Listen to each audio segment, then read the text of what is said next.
Hello दोस्तों, आप सभी को पहले मैं नमस्कार करता हूँ। आज से हम श्रीमद् भागवत गीता की एक सीरीज़ प्रारंभ करने जा रहे हैं दोस्तों। ये उसका पहला एपिसोड है जिसमें श्रीमद् भागवत गीता के बारे में थोड़ी सी व्याख्या की गई है और ऐसे ही हम आपको 18 अध्याय और देने जा रहे हैं दोस्तों। तो आप इन सभी अध्यायों को देखने के लिए हमारे चैनल को सब्सक्राइब कर दें। तो चलिए दोस्तों, शुरू करते हैं हम स्वामी मानव मात्र का धर्म शास्त्र है। जो इस पूरी भगवत गीता महर्षि वेद का पाठ करेंगे दोस्तों। श्री कृष्णकालीन महर्षि वेद व्यास से पूर्व कोई भी शास्त्र पुस्तक के रूप में उपलब्ध नहीं था। श्रुत ज्ञान की इस परंपरा को तोड़ते हुए उन्होंने 4 वेद, ब्रह्म सूत्र, महाभारत, भागवत एवं गीता जैसे ग्रंथों में पूर्व संचित भौतिक एवं आध्यात्मिक ज्ञान राशि को संकलित कर अंत में स्वयं ही निर्णय दिया कि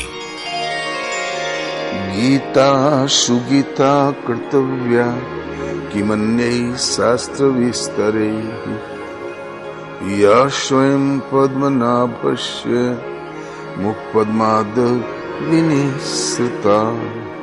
भीष्म पद। गीता भली प्रकार मनन करके हृदय में धारण करने योग्य है, जो पद्मनाभ भगवान के श्रीमुख से निःसृत वाणी है। फिर अन्य शास्त्रों के संग्रह की क्या आवश्यकता? मानव सृष्टि के आदि में भगवान श्री कृष्ण के श्रीमुख से निःसृत अविनाशी योग अर्थात श्रीमद् भगवत गीता, जिसकी विस्तृत व्याख्या वेद और उपनिषद है, विस्मृति आ जाने पर उसी आदि शास्त्र को भगवान श्री कृष्ण ने अर्जुन के प्रति पुनः प्रकाशित किया, जिसकी यथावत व्याख्या यथार्थ गीता है। एकम शास्त्रम देवकी पुत्र गीतम एको देवो देवकी पुत्रेव एको मंत्रस्य तस्य नामानि यानि कर्माप्येकम तस्य देवस्य सेवा। गीता महात्म। अर्थात एक ही शास्त्र है जो देवकी पुत्र भगवान ने श्रीमुख से गायन किया। गीता एक ही प्राप्त करने योग्य देव है। उस गायन में जो सत्य बताया, आत्मा सिवाय आत्मा के कुछ भी शाश्वत नहीं है। उस गायन में उन महायोगेश्वर ने क्या जपने के लिए कहा? ओम अर्जुन, ओम अक्षय परमात्मा का नाम है, उसका जप कर और ध्यान मेरा धर। एक ही कर्म है। गीता में वर्णित परम देव एक परमात्मा की सेवा। उन्हें श्रद्धा से अपने हृदय में धारण करें। अस्तु, आरंभ से ही गीता आपका शास्त्र रहा है।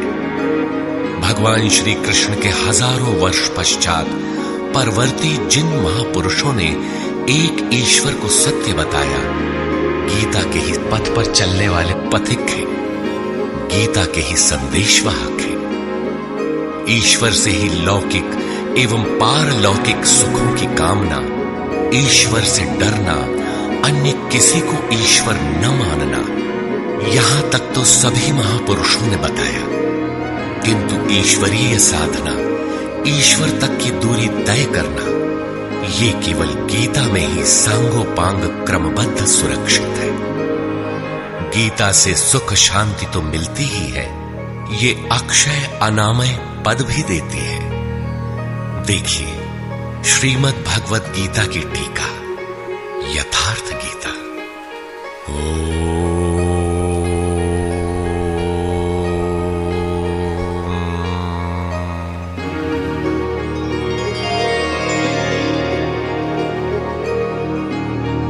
धर्म सिद्धांत 1। सभी प्रभु के पुत्र। ममैवांशो जीवलोके जीवभूतः सनातनः मनः षष्ठानीन्द्रियाणि प्रकृतिस्थानि कर्षति। सभी मानव ईश्वर की संतान है, मेरे विशुद्ध अंश है। मानव तन की सार्थकता। किं पुनर्ब्राह्मणा पुण्या भक्ता राजर्षयस्तथा अनित्यमसुखं लोकम् इमं प्राप्य भजस्व माम्। सुख रहित क्षण भंगुर किंतु दुर्लभ मानव तन को पाकर मेरा भजन कर।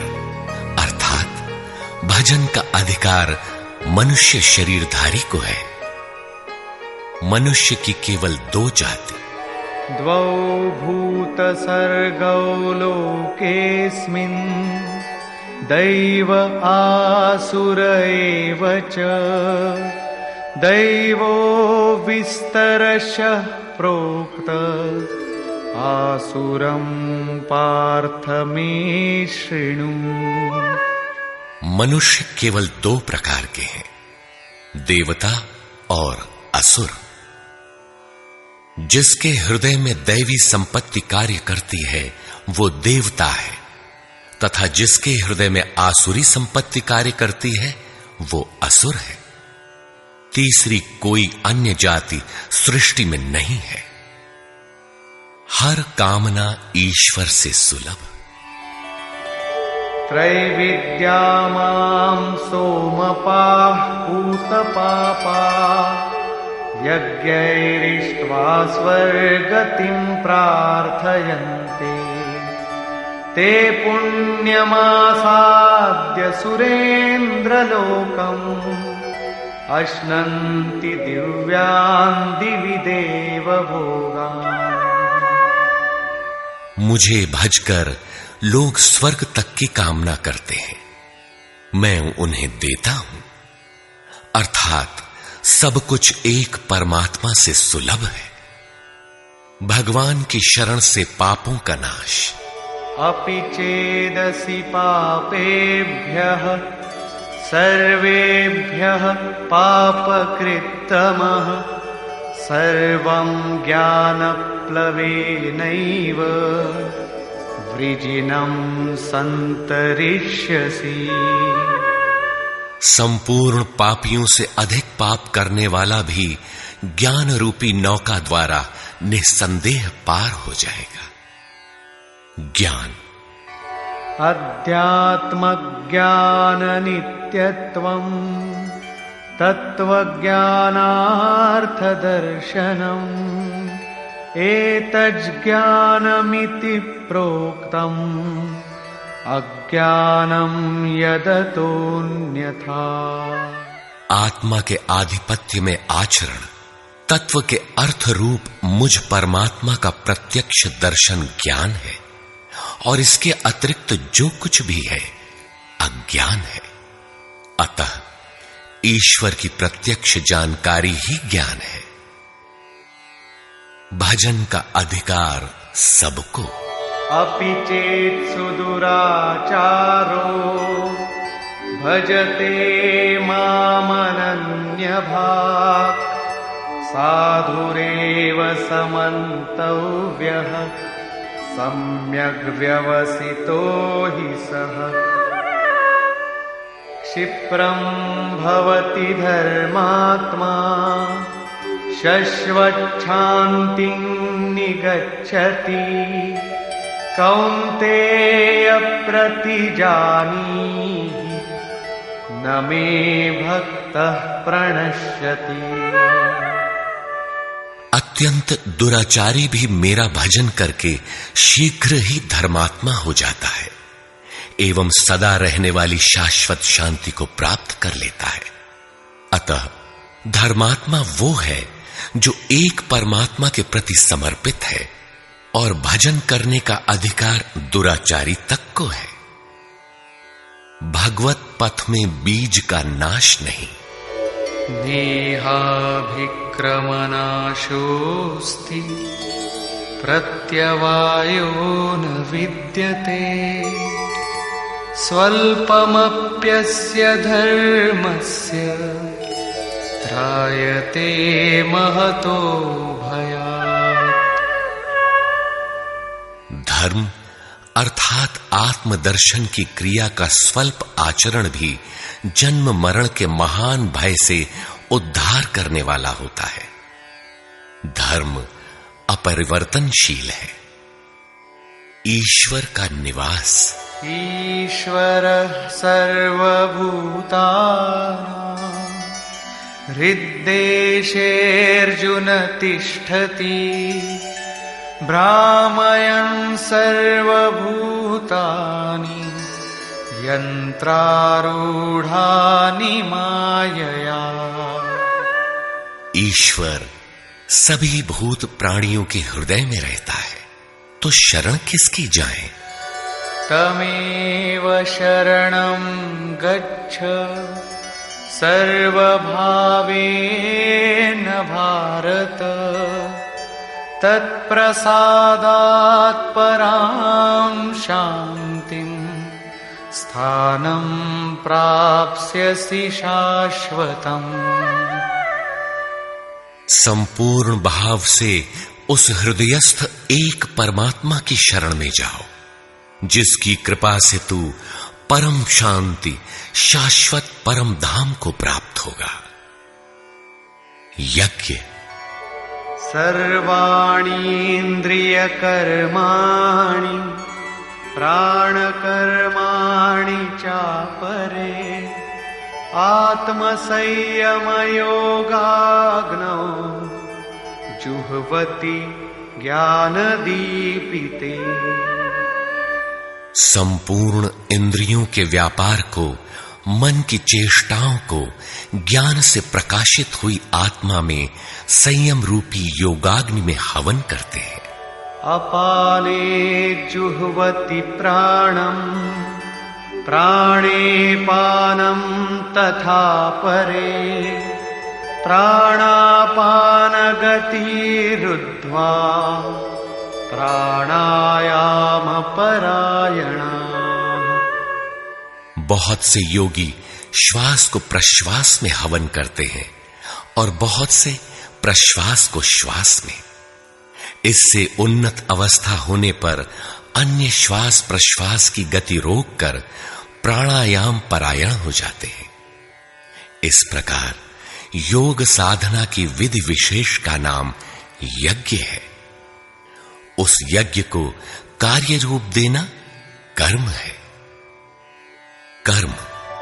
एवं बहुविधा यज्ञा वितता ब्रह्मणो मुखे कर्मजान् विद्धितान् सर्वान् एवं ज्ञात्वा विमोक्ष्यसे।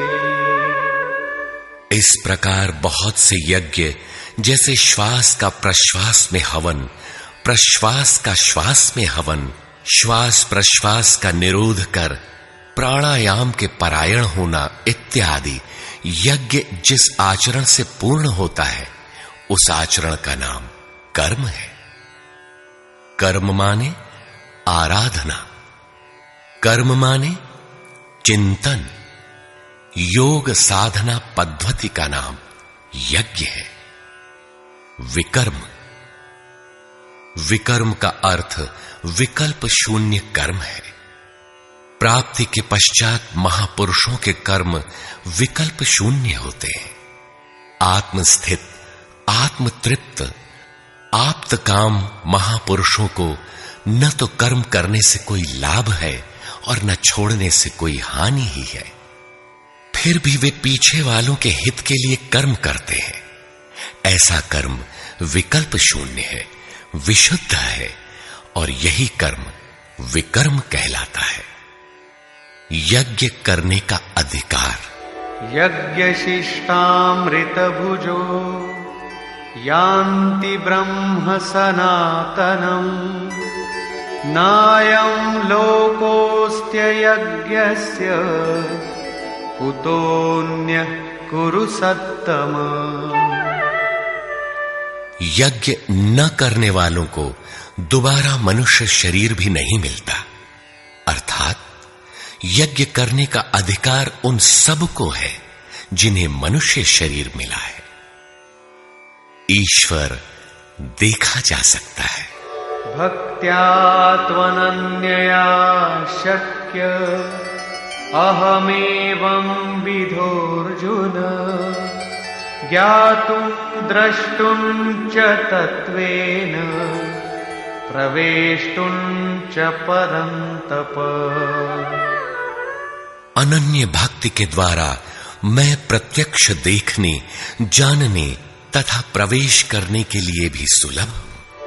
आश्चर्यवत् पश्यति कश्चिदेनम् आश्चर्यवद् वदति तथैव चान्यः आश्चर्यवच्चैनमन्यः शृणोति श्रुत्वाप्येनं वेद न चैव कश्चित्।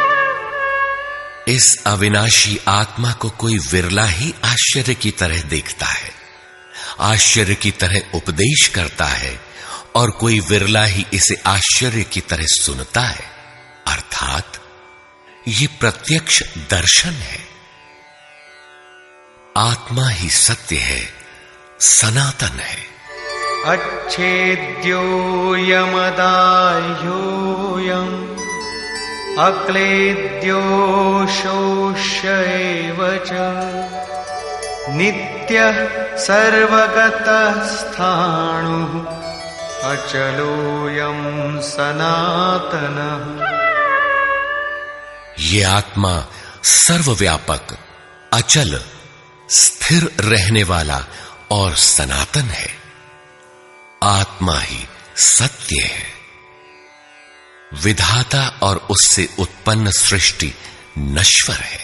आब्रह्म भुवनाल्लोकाः पुनरावर्तिनोऽर्जुन मामुपेत्य तु कौन्तेय पुनर्जन्म न विद्यते। ब्रह्मा और उससे निर्मित सृष्टि, देवता और दानव दुखों की खानी क्षणभंगुर और नश्वर है, किंतु मेरा भक्त कभी नष्ट नहीं होता। भजन एक परमात्मा का करना चाहिए। देव पूजा। कामैस्तैस्तैर्हितज्ञानाः प्रपद्यन्तेऽन्यदेवताः तन्तन्नियममास्थाय प्रकृत्या नियताः स्वया। कामनाओं से जिनकी बुद्धि आक्रांत है, ऐसे मूढ़ बुद्धि ही परमात्मा के अतिरिक्त अन्य देवताओं की पूजा करते हैं। येऽप्यन्यदेवता भक्ता यजन्ते श्रद्धयान्विताः तेऽपि मामेव कौन्तेय यजन्त्यविधिपूर्वकम्। देवताओं को पूजने वाला मेरी ही पूजा करता है, किंतु वह पूजन अविधि पूर्वक है, इसलिए नष्ट हो जाता है। यजन्ते सात्विका देवान् यक्षरक्षांसि राजसाः प्रेतान् भूतगणांश्चान्ये यजन्ते तामसा जनाः। अर्जुन, शास्त्र विधि को त्याग कर भजने वाले सात्विक श्रद्धा वाले देवताओं को, राजस पुरुष यक्ष राक्षसों को और तामस पुरुष भूत प्रेतों को पूजते हैं, किंतु कर्षयन्तः शरीरस्थम् भूतग्राममचेतसः मां चैवान्तः शरीरस्थम् तान् विद्यासुरनिश्चयान्। वे शरीर रूप से स्थित भूत समुदाय और अंतर्यामी रूप में स्थित मुझ परमात्मा को कृश करने वाले हैं। उनको तू असुर जान, अर्थात देवताओं को पूजने वाले भी आसुरी वृत्ति के अंतर्गत हैं। अधम तानहं द्विषतः क्रूरान् संसारेषु नराधमान् क्षिपाम्यजस्रमशुभान् आसुरीष्वेव योनिषु। जो यज्ञ की नियत विधि छोड़ कल्पित विधियों से यजन करते हैं, वे ही क्रूर कर्मी, पापाचारी तथा मनुष्यों में अधम है। अन्य कोई अधम नहीं है। नियत विधि क्या है? ओमित्येकाक्षरं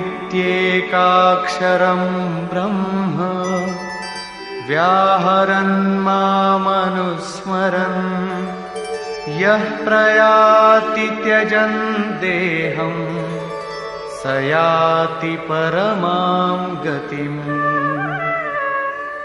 ओम, जो अक्षय ब्रह्म का परिचायक है, उसका जप तथा मुझ एक परमात्मा का स्मरण, तत्वदर्शी महापुरुष के संरक्षण में ध्यान। शास्त्र इति गुह्यतमं शास्त्रम् इदमुक्तं मया नघ एतद्बुद्ध्वा बुद्धिमान् स्यात् कृतकृत्यश्च भारत। इस प्रकार यह अति गोपनीय शास्त्र मेरे द्वारा कहा गया। इसे तत्व से जानकर मनुष्य पूर्ण ज्ञाता तथा कृतार्थ हो जाता है। अतः योगेश्वर श्री कृष्ण की यह वाणी स्वयं में पूर्ण शास्त्र है। तस्माच्छास्त्रं प्रमाणन्ते कार्याकार्यव्यवस्थितौ ज्ञात्वा शास्त्रविधानोक्तं कर्म कर्तुमिहार्हसि।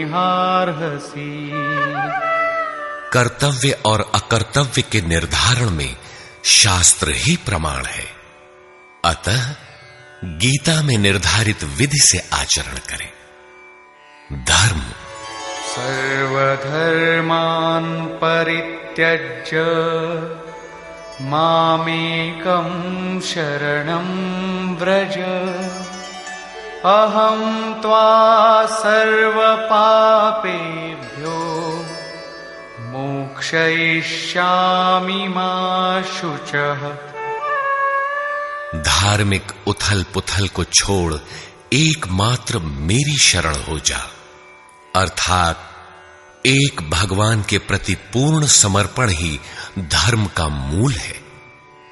उस प्रभु को पाने की नियत विधि का आचरण ही धर्माचरण है, और जो उसे करता है वो अत्यंत पापी भी शीघ्र धर्मात्मा हो जाता है। धर्म प्राप्त कहां से करें? ब्रह्मणो हि प्रतिष्ठाहम् अमृतस्याव्ययस्य च शाश्वतस्य च धर्मस्य सुखस्यैकान्तिकस्य च। उस अविनाशी ब्रह्म का, अमृत का, शाश्वत धर्म का और अखंड एक रस आनंद का मैं ही आश्रय हूं, अर्थात परमात्म स्थित सद्गुरु ही इन सब का आश्रय है। नोट: विश्व के सारे धर्मों की सत्य धारा एक ईश्वर गीता का ही प्रसारण है। ओम।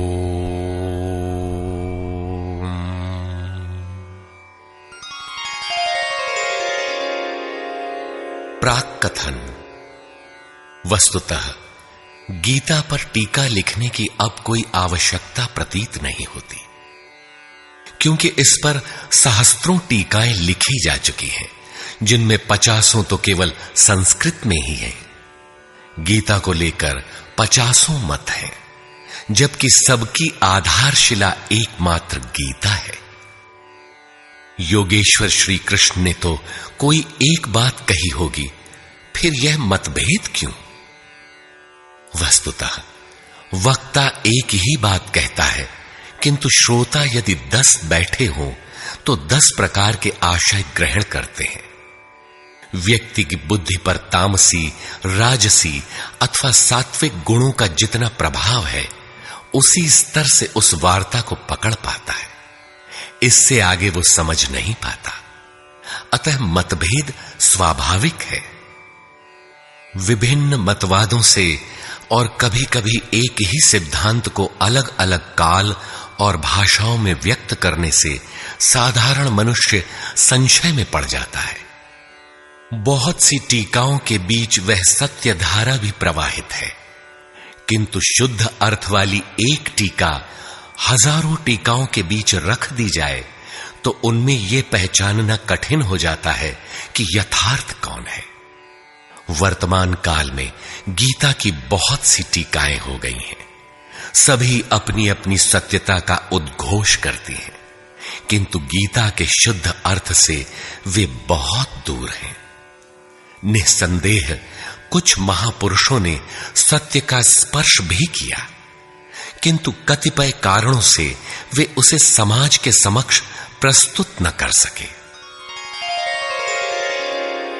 श्री कृष्ण के आशय को हृदयंगम न कर पाने का मूल कारण है कि वे एक योगी थे।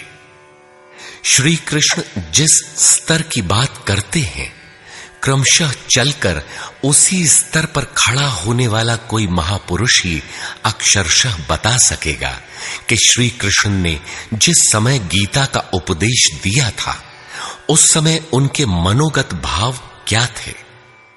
मनोगत समस्त भाव कहने में नहीं आते, कुछ तो कहने में आ पाते हैं, कुछ भाव भंगिमा से व्यक्त होते हैं, और शेष पर्याप्त क्रियात्मक हैं, जिन्हें कोई पथिक चलकर ही जान सकता है।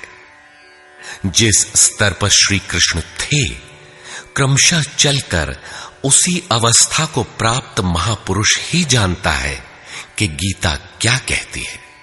वह गीता की पंक्तियां ही नहीं दोहराता, बल्कि उनके भावों को भी दर्शा देता है, क्योंकि जो दृश्य श्री कृष्ण के सामने था, वही उस वर्तमान महापुरुष के समक्ष भी है। इसलिए वो देखता है, दिखा देगा, आप में जागृत भी कर देगा, उस पथ पर चला भी देगा। पूज्य श्री परमहंस जी महाराज भी उसी स्तर के महापुरुष थे। उनकी वाणी तथा अंतः प्रेरणा से मुझे गीता का जो अर्थ मिला, उसी का संकलन यथार्थ गीता है। इसमें मेरा अपना कुछ भी नहीं है, यह क्रियात्मक है। साधन अपनाने वाले प्रत्येक पुरुष को इसी परिधि से गुजरना होगा। जब तक वो इससे अलग है, तब तक स्पष्ट है कि वो साधन नहीं करता, किसी न किसी प्रकार की लकीर अवश्य पीटता है। अतः किसी महापुरुष की शरण ले। श्री कृष्ण ने किसी अन्य सत्य को नहीं बताया, बल्कि कहा, ऋषिभिर बहुधा गीतम। ऋषियों ने अनेकों बार जिसका गायन किया है, वही कहने जा रहा हूं। उन्होंने यह नहीं कहा कि उस ज्ञान को केवल मैं ही जानता हूं या मैं ही बताऊंगा, बल्कि कहा, किसी तत्वदर्शी के पास जाओ, निष्कपट भाव से सेवा करके उस ज्ञान को प्राप्त करो। श्री कृष्ण ने महापुरुषों द्वारा शोधित सत्य को ही उद्घाटित किया है। गीता सुबोध संस्कृत में है। यदि अन्वयार्थ ही लें तो गीता का अधिकांश आप स्वयं हृदयंगम कर सकेंगे, किंतु आप ज्यों का त्यों अर्थ नहीं लेते। उदाहरण के लिए श्री कृष्ण ने स्पष्ट कहा कि यज्ञ की प्रक्रिया ही कर्म है, फिर भी आप कहते हैं कि खेती करना कर्म है। यज्ञ को स्पष्ट करते हुए उन्होंने बताया कि यज्ञ में बहुत से योगी जन प्राण में अपान को हवन करते हैं, बहुत से अपान में प्राण को हवन करते हैं। बहुत से योगी प्राण अपान दोनों को रोककर प्राणायाम परायण हो जाते हैं। बहुत से योगी इंद्रियों की संपूर्ण प्रवृत्तियों को संयमाग्नि में हवन करते हैं। इस प्रकार श्वास प्रश्वास का चिंतन यज्ञ है। मन सहित इंद्रियों का संयम यज्ञ है। शास्त्रकार ने स्वयं यज्ञ बताया, फिर भी आप कहते हैं कि विष्णु के निमित्त स्वाहा बोलना, अग्नि में जौ तिल घी का हवन करना यज्ञ है। उन योगेश्वर ने ऐसा एक शब्द भी नहीं कहा। क्या कारण है कि आप समझ नहीं पाते? बाल की खाल निकालकर रटने पर भी क्यों वाक्य विन्यास ही आपके हाथ लगता है? आप अपने को यथार्थ जानकारी से शून्य ही क्यों पाते हैं? वस्तुतः मनुष्य जन्म लेकर क्रमशः बड़ा होता है तो पैतृक संपत्ति, घर, दुकान, जमीन जायदाद, पद प्रतिष्ठा, गाय भैंस, यंत्र उपकरण इत्यादि उसे विरासत में मिलती है। ठीक इसी प्रकार उसे कुछ रूढ़ियां, परंपराएं, पूजा पद्धतियां भी विरासत में मिल जाती हैं। 33 करोड़ देवी देवता तो भारत में बहुत पहले गिने गए थे। विश्व में उनके अनगिनत रूप हैं। शिशु ज्यों ज्यों बड़ा होता है, अपने माता पिता, भाई बहन, पास पड़ोस में इनकी पूजा देखता है। परिवार में प्रचलित पूजा पद्धतियों की अमिट छाप उसके मस्तिष्क पर पड़ जाती है। देवी की पूजा मिली तो जीवन भर देवी देवी रटता है। परिवार में भूत पूजा मिली तो भूत भूत रटता है। कोई शिव तो कोई कृष्ण तो कोई कुछ पकड़े ही रहता है। उन्हें वो छोड़ नहीं सकता। ऐसे भ्रांत पुरुष को गीता जैसा कल्याणकारी शास्त्र मिल भी जाए तो वो उसे नहीं समझ सकता। पैतृक संपदा को कदाचित वो छोड़ भी सकता है, किंतु इन रूढ़ियों और मजहबी पचड़ों को नहीं मिटा सकता। पैतृक संपत्ति को हटाकर आप हजारों मील दूर जा सकते हैं, किंतु दिल दिमाग में अंकित ये रूढ़िगत विचार वहां भी आपका पिंड नहीं छोड़ते। आप सिर काटकर अलग तो नहीं रख सकते। अतः आप यथार्थ शास्त्र को भी उन्हीं रूढ़ियों, रीति रिवाजों, मान्यताओं और पूजा पद्धतियों के अनुरूप ढाल कर देखना चाहते हैं। यदि उनके अनुरूप बात ढलती है, वार्ता का क्रम बैठता है, तो आप उसे सही मानते हैं, और नहीं ढलती तो गलत मानते हैं। इसीलिए आप गीता का रहस्य नहीं देख पाते। गीता का रहस्य रहस्य ही बनकर रह जाता है। इसके वास्तविक पारखी संत अथवा सद्गुरु हैं। वही बता सकते हैं कि गीता क्या कहती है। सब नहीं जान सकते। सबके लिए सुलभ उपाय यही है कि इसे किसी महापुरुष के सान्निध्य में समझें, जिसके लिए श्री कृष्ण ने बल दिया है। गीता किसी विशिष्ट व्यक्ति, जाति, वर्ग, पंथ, देश काल या किसी रूढ़िग्रस्त संप्रदाय का ग्रंथ नहीं है, बल्कि यह सार्वलौकिक, सार्वकालिक धर्म ग्रंथ है। यह प्रत्येक देश, प्रत्येक जाति तथा प्रत्येक स्तर के प्रत्येक स्त्री पुरुष के लिए, सबके लिए है। केवल दूसरों से सुनकर या किसी से प्रभावित होकर मनुष्य को ऐसा निर्णय नहीं लेना चाहिए जिसका प्रभाव सीधे उसके अपने अस्तित्व पर पड़ता हो। पूर्वाग्रह की भावना से मुक्त होकर सत्यान्वेषियों के लिए यह आर्ष ग्रंथ आलोक स्तंभ है। हिंदुओं का आग्रह है कि वेद ही प्रमाण है। वेद का अर्थ है ज्ञान, परमात्मा की जानकारी। परमात्मा न संस्कृत में है न संहिताओं में। पुस्तक तो उसका संकेत मात्र है। वह वस्तुतः हृदय में जागृत होता है। विश्वामित्र चिंतन कर रहे थे। उनकी भक्ति देखकर ब्रह्मा आए।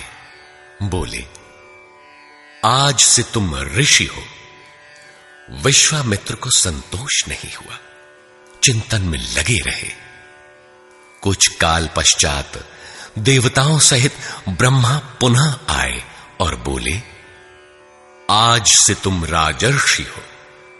किंतु विश्वामित्र का समाधान न हुआ। वे अनवरत चिंतन में लगे रहे। ब्रह्मा दैवी संपदाओं के साथ पुनः आए और बताया कि आज से तुम महर्षि हुए। विश्वामित्र ने कहा, नहीं, मुझे जितेंद्रिय ब्रह्मर्षि कहें। ब्रह्मा ने कहा, अभी तुम जितेंद्रिय नहीं हो। विश्वामित्र पुनः तपस्या में लग गए। उनके मस्तिष्क से तपस्या की आभा निकलने लगी। तब देवताओं ने ब्रह्मा से निवेदन किया। ब्रह्मा उसी प्रकार विश्वामित्र से बोले, अब तुम ब्रह्मर्षि हो। विश्वामित्र ने कहा, यदि मैं ब्रह्मर्षि हूं तो वेद हमारा वर्ण करे। वेद विश्वामित्र के हृदय में उतर आया। जो तत्व विदित नहीं था, विदित हो गया। यही वेद है, न कि पोथी। जहां विश्वामित्र रहते थे, वहां वेद रहता था।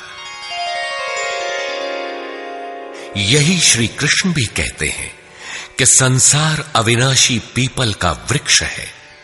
ऊपर परमात्मा जिसका मूल और नीचे प्रकृति पर्यंत शाखाएं हैं। जो इस प्रकृति का अंत करके परमात्मा को विदित कर लेता है, वह वेदवित है। अर्जुन, मैं भी वेदवित हूं। अतः प्रकृति के प्रसार और अंत के साथ परमात्मा की अनुभूति का नाम वेद है। यह अनुभूति ईश्वर प्रदत्त है। इसलिए वेद को अपौरुषेय कहा जाता है। महापुरुष अपौरुषेय होते हैं। उनके माध्यम से परमात्मा ही बोलता है। वे परमात्मा के संदेश प्रसारक अर्थात ट्रांसमीटर हो जाते हैं। केवल शब्द ज्ञान के आधार पर उनकी वाणी में निहित यथार्थ को परखा नहीं जा सकता। उन्हें वही जान पाता है जिसने क्रियात्मक पथ से चलकर इस अपौरुषेय स्थिति को पाया हो, जिसका पुरुष अर्थात अहं परमात्मा में विलीन हो चुका हो। वस्तुतः वेद अपौरुषेय है, किंतु बोलने वाले 100-150 महापुरुष ही थे। उन्हीं की वाणी का संकलन वेद कहलाता है। किंतु जब शास्त्र लिखने में आ जाता है तो सामाजिक व्यवस्था के नियम भी उसके साथ लिख दिए जाते हैं। महापुरुष के नाम पर जनता उनका भी पालन करने लगती है, यद्यपि धर्म से उनका दूर का भी संबंध नहीं रहता। आधुनिक युग में मंत्रियों के आगे पीछे घूमकर साधारण नेता भी अधिकारियों से अपना काम करा लेते हैं, जबकि मंत्री ऐसे नेताओं को जानते भी नहीं। इसी प्रकार सामाजिक व्यवस्थाकार महापुरुष की ओट में जीने खाने की व्यवस्था भी ग्रंथों में लिपिबद्ध कर देते हैं। उनका सामाजिक उपयोग तत्सामयिक ही होता है। वेदों के संबंध में भी यही है। वेद के 2 भाग हैं, कर्मकांड और ज्ञान कांड। कर्मकांड समाज शास्त्र है, जैसे वास्तुशास्त्र, आयुर्वेद, धनुर्वेद, गंधर्व वेद इत्यादि। ज्ञान कांड उपनिषद है। उनका भी मूल योगेश्वर श्री कृष्ण की प्रथम वाणी गीता है। सारांशत गीता अपौरुषेय परमात्मा से समुद्भूत उपनिषद सुधा का सार सर्वस्व है। इसी प्रकार प्रत्येक महापुरुष जो परम तत्व को प्राप्त कर लेता है स्वयं में धर्म ग्रंथ है। उसकी वाणी का संकलन विश्व में कहीं भी हो शास्त्र कहलाता है। किंतु कतिपय धर्मावलंबियों का यह कथन है कि जितना कुरान में लिखा है उतना ही सच है। अब कुरान नहीं उतरेगा। ईसा मसीह पर विश्वास किए बिना स्वर्ग नहीं मिल सकता। वह ईश्वर का इकलौता बेटा था। अब ऐसा महापुरुष नहीं हो सकता। उनकी रूढ़िवादिता है। यदि उसी तत्व को साक्षात कर लिया जाए तो वही बात फिर होगी। गीता सार्वभौम है। धर्म के नाम पर प्रचलित विश्व के समस्त धर्म ग्रंथों में गीता का स्थान अद्वितीय है। यह स्वयं में धर्मशास्त्र ही नहीं बल्कि अन्य धर्म ग्रंथों में निहित सत्य का मानदंड भी है। गीता वह कसौटी है जिस पर प्रत्येक धर्म ग्रंथ में अनुस्यूत सत्य अनावृत हो उठता है। परस्पर विरोधी कथनों का समाधान निकल आता है। प्रत्येक धर्म ग्रंथ में संसार में जीने खाने की कला और कर्म कांडों का बाहुल्य है। जीवन को आकर्षक बनाने के लिए उन्हें करने तथा न करने के रोचक भयानक वर्णनों से धर्म ग्रंथ भरे पड़े हैं। कर्म कांडों की इसी परंपरा को जनता धर्म समझने लगती है। जीवन निर्वाह की कला के लिए निर्मित पूजा पद्धतियों में देश काल और परिस्थितियों के अनुसार परिवर्तन स्वाभाविक है। धर्म के नाम पर समाज में कलह का यही एकमात्र कारण है। गीता इन क्षणिक व्यवस्थाओं से ऊपर उठकर आत्मिक पूर्णता में प्रतिष्ठित करने का क्रियात्मक अनुशीलन है, जिसका एक भी श्लोक भौतिक जीवन यापन के लिए नहीं है। इसका प्रत्येक श्लोक आपसे आंतरिक युद्ध आराधना की मांग करता है। तथाकथित धर्म ग्रंथों की भांति यह आपको स्वर्ग या नरक के द्वंद्व में फंसाकर नहीं छोड़ता, बल्कि उस अमरत्व की उपलब्धि कराता है जिसके पीछे जन्म मृत्यु का बंधन नहीं रह जाता। प्रत्येक महापुरुष की अपनी शैली और कुछ अपने विशिष्ट शब्द होते हैं। योगेश्वर श्री कृष्ण ने भी गीता में कर्म, यज्ञ, वर्ण संकर, युद्ध, क्षेत्र, ज्ञान इत्यादि शब्दों पर बार बार बल दिया है। इन शब्दों का अपना आशय है और पुनरावृत्ति में भी इनका अपना सौंदर्य है। हिंदी रूपांतरण में इन शब्दों को उसी आशय में लिया गया है तथा आवश्यक स्थलों की व्याख्या भी की गई है। गीता के आकर्षण निम्नलिखित प्रश्न हैं, जिनका आशय आधुनिक समाज खो चुका है। वे इस प्रकार हैं जिन्हें यथार्थ गीता में आप पाएंगे। श्री कृष्ण एक योगेश्वर थे। सत्य, आत्मा ही सत्य है। सनातन, आत्मा सनातन है, परमात्मा सनातन है। सनातन धर्म परमात्मा से मिलाने वाली क्रिया है। युद्ध दैवी एवं आसुरी संपदाओं का संघर्ष युद्ध है। ये अंतःकरण की दो प्रवृत्तियां हैं। इन दोनों का मिटना परिणाम है। युद्ध स्थान, यह मानव शरीर और मन सहित इंद्रियों का समूह युद्ध स्थल है। ज्ञान, परमात्मा की प्रत्यक्ष जानकारी ज्ञान है। योग, संसार के संयोग वियोग से रहित अव्यक्त ब्रह्म के मिलन का नाम योग है। ज्ञान योग, आराधना ही कर्म है। अपने पर निर्भर होकर कर्म में प्रवृत्त होना ज्ञान योग है। निष्काम कर्म योग, इष्ट पर निर्भर होकर समर्पण के साथ कर्म में प्रवृत्त होना निष्काम कर्म योग है। श्री कृष्ण ने किस सत्य को बताया? श्री कृष्ण ने उसी सत्य को बताया जिसको तत्वदर्शियों ने पहले देख लिया था और आगे भी देखेंगे। यज्ञ, साधना की विधि विशेष का नाम यज्ञ है। कर्म, यज्ञ को कार्य रूप देना ही कर्म है। वर्ण, आराधना की एक ही विधि जिसका नाम कर्म है, जिसको 4 श्रेणियों में बांटा है, वही 4 वर्ण है। ये एक ही साधक का ऊंचा नीचा स्तर है, न कि जाति। वर्ण संकर, परमात्म पथ से च्युत होना, साधन में भ्रम उत्पन्न हो जाना वर्ण संकर है। मनुष्य की श्रेणी, अंतःकरण के स्वभाव के अनुसार मनुष्य 2 प्रकार का होता है। एक देवताओं जैसा, दूसरा असुरों जैसा। यही मनुष्य की 2 जातियां हैं जो स्वभाव द्वारा निर्धारित हैं, और यह स्वभाव घटता बढ़ता रहता है। देवता, हृदय देश में परम देव परमात्मा का देवत्व अर्जित कराने वाले गुणों का समूह है।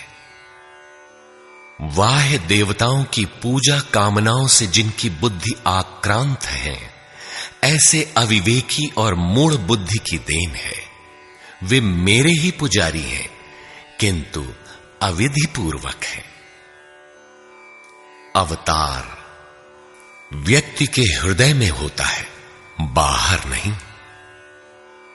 विराट दर्शन योगी के हृदय में ईश्वर के द्वारा दी गई अनुभूति है। भगवान साधक में दृष्टि बनकर खड़े हों तभी दिखाई पड़ते हैं। पूजनीय देव इष्ट, एकमात्र परात्पर ब्रह्म ही पूजनीय देव है। उसे खोजने का स्थान हृदय देश है। उसकी प्राप्ति का स्रोत उसी अव्यक्त स्वरूप में स्थित प्राप्ति वाले महापुरुष के द्वारा है। अब इनमें से योगेश्वर श्री कृष्ण का स्वरूप समझने के लिए अध्याय 3 तक आपको पढ़ना होगा, और अध्याय 13 तक आप स्पष्ट समझने लगेंगे कि श्री कृष्ण योगी थे। अध्याय 2 से ही सत्य निखर जाएगा।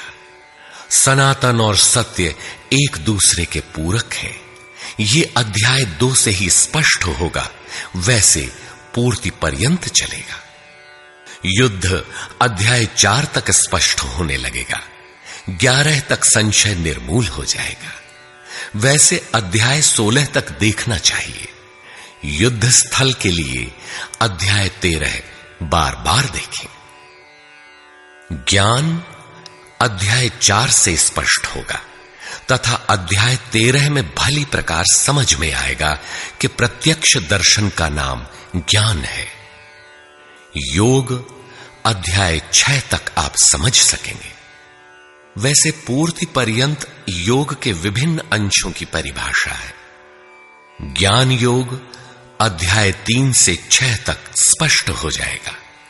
आगे देखने की कोई विशेष आवश्यकता नहीं है।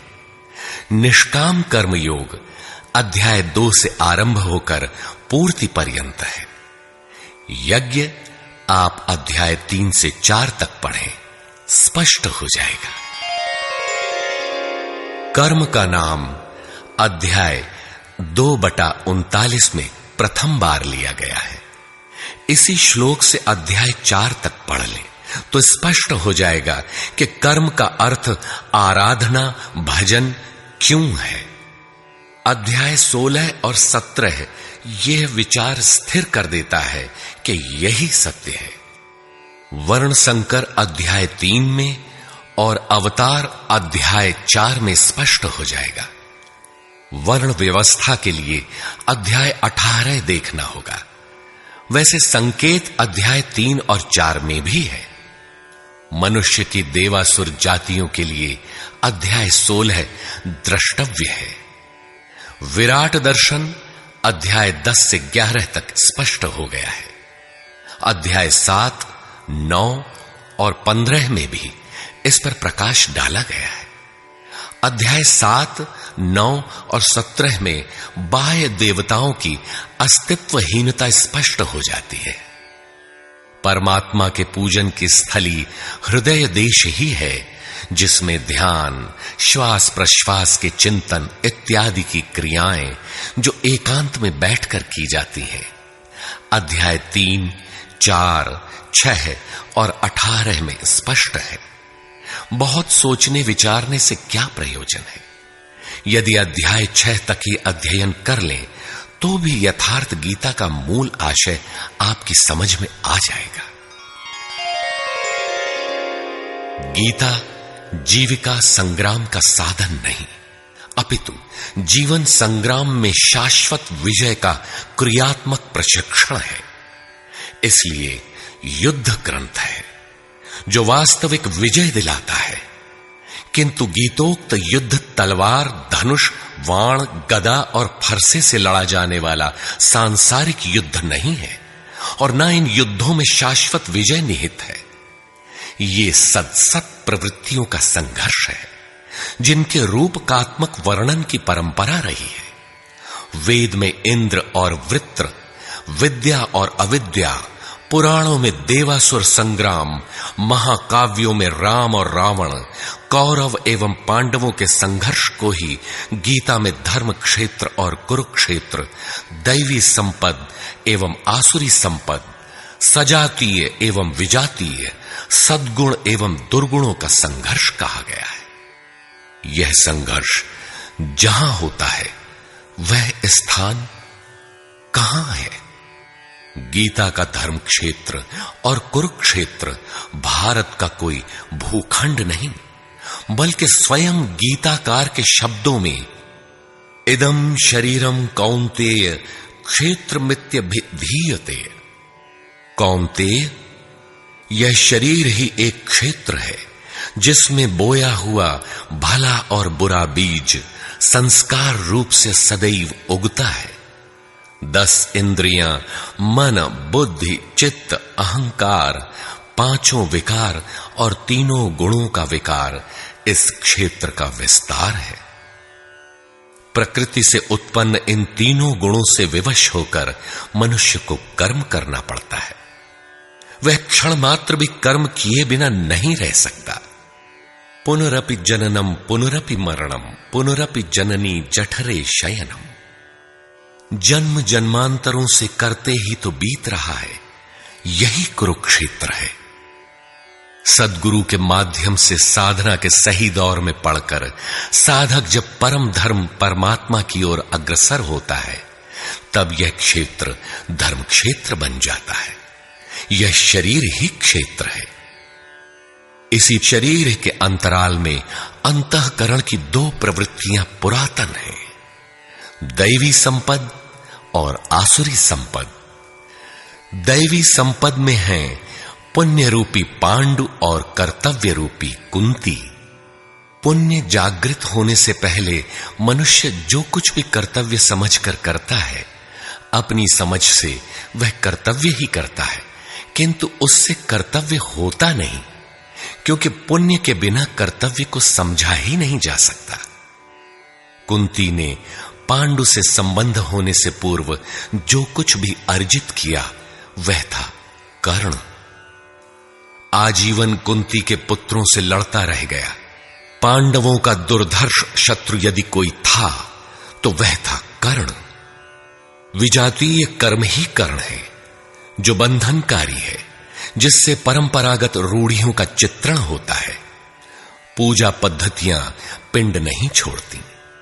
पुण्य जागृत होने पर धर्म रूपी युधिष्ठिर, अनुराग रूपी अर्जुन, भाव रूपी भीम, नियम रूपी नकुल, सत्संग रूपी सहदेव, सात्विकता रूपी सात्यकी, काया में सामर्थ्य रूपी काशीराज, कर्तव्य के द्वारा भव पर विजय, कुंती भोज इत्यादि इष्टोन्मुखी मानसिक प्रवृत्तियों का उत्कर्ष होता है, जिनकी गणना 7 अक्षौहिणी है। अक्ष दृष्टि को कहते हैं।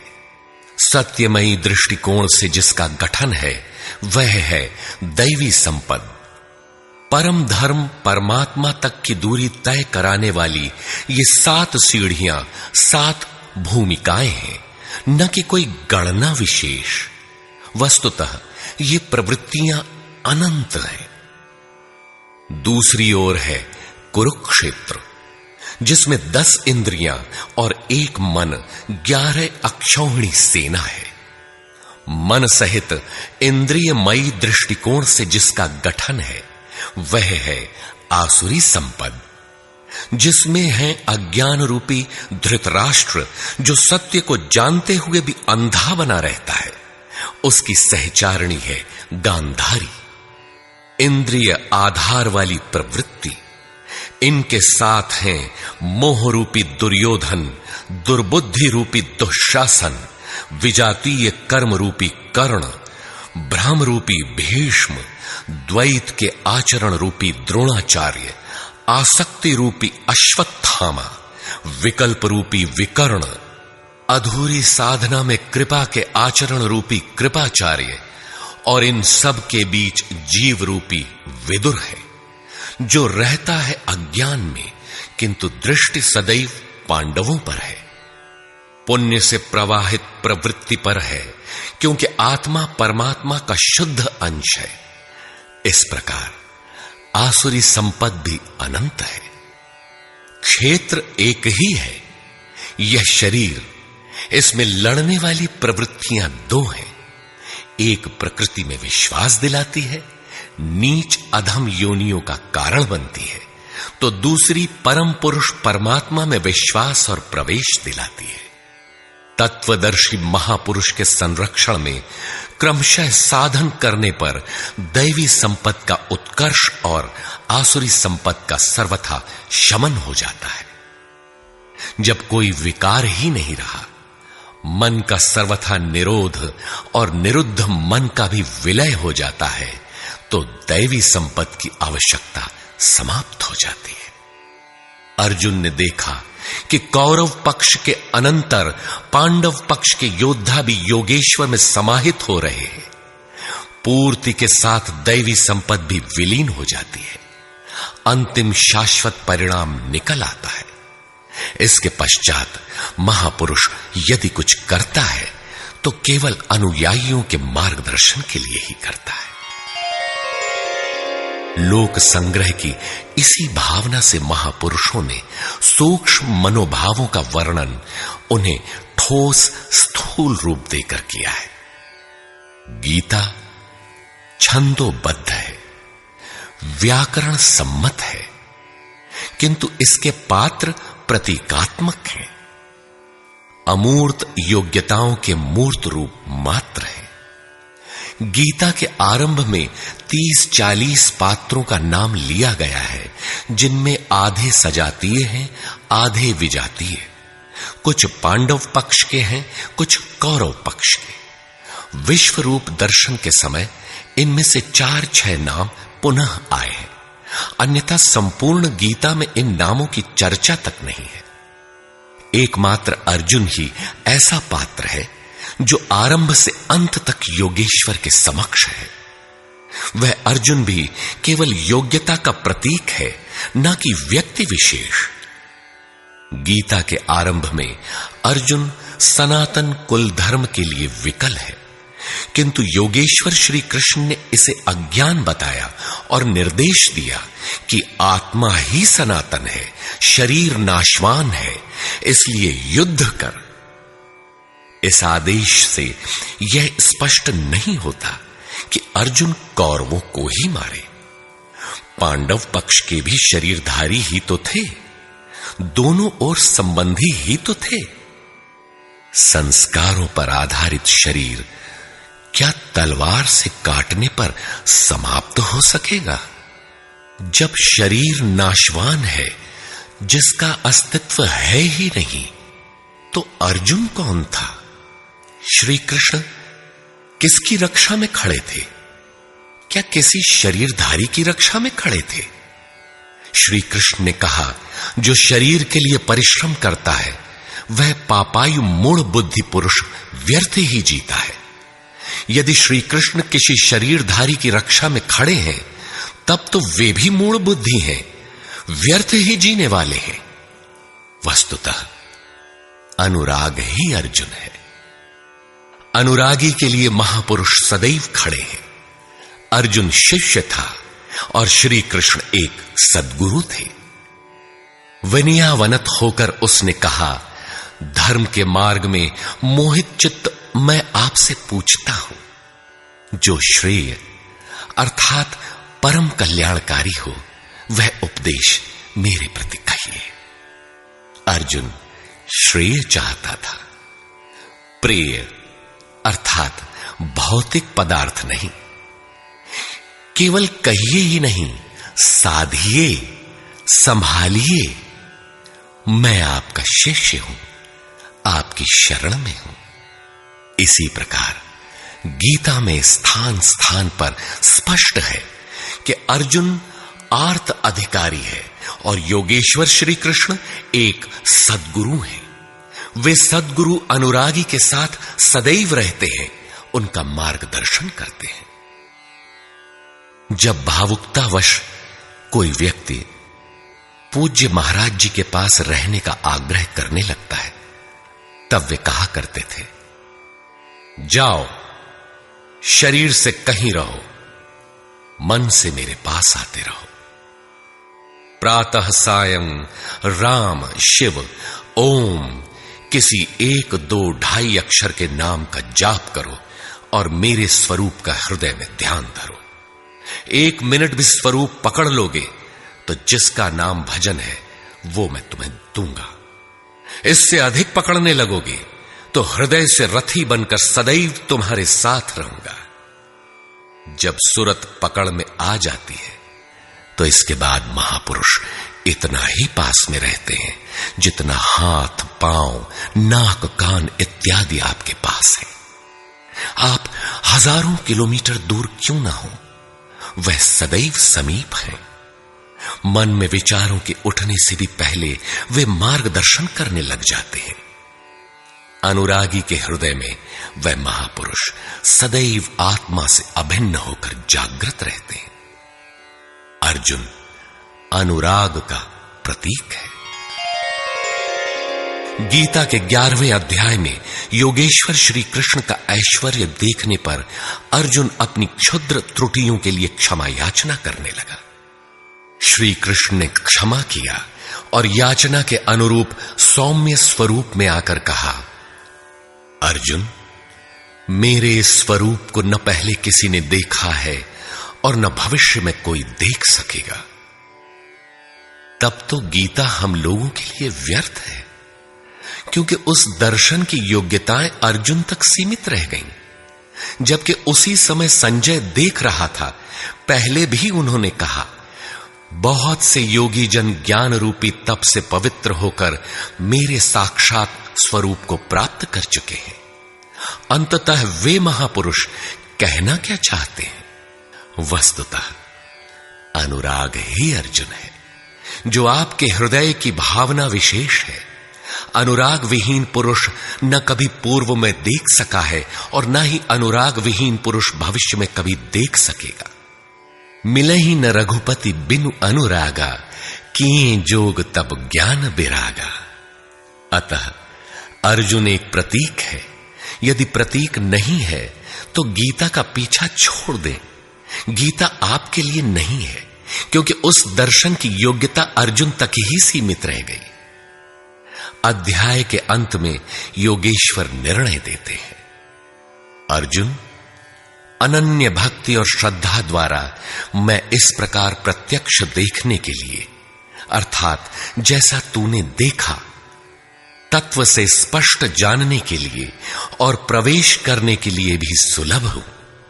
अनन्य भक्ति अनुराग का ही दूसरा रूप है और यही अर्जुन का स्वरूप भी है। अर्जुन पथिक का प्रतीक है। इस प्रकार गीता के पात्र प्रतीकात्मक हैं, यथा स्थान उनका संकेत है। रहे हो कोई ऐतिहासिक श्री कृष्ण और अर्जुन, निश्चय ही हुआ हो कोई विश्व युद्ध, किंतु गीता में भौतिक युद्ध का चित्रण कदापि नहीं है। उस ऐतिहासिक युद्ध के मुहाने पर घबराया तो था अर्जुन, न कि सेना। सेना तो लड़ने को तैयार खड़ी थी। क्या गीता का उपदेश देकर श्री कृष्ण ने सव्यसाची अर्जुन को सेना की योग्यता का बनाया? वस्तुतः साधन लिखने में नहीं आता, सब कुछ पढ़ लेने के बाद भी चलना शेष ही रहता है। यही प्रेरणा यथार्थ गीता है।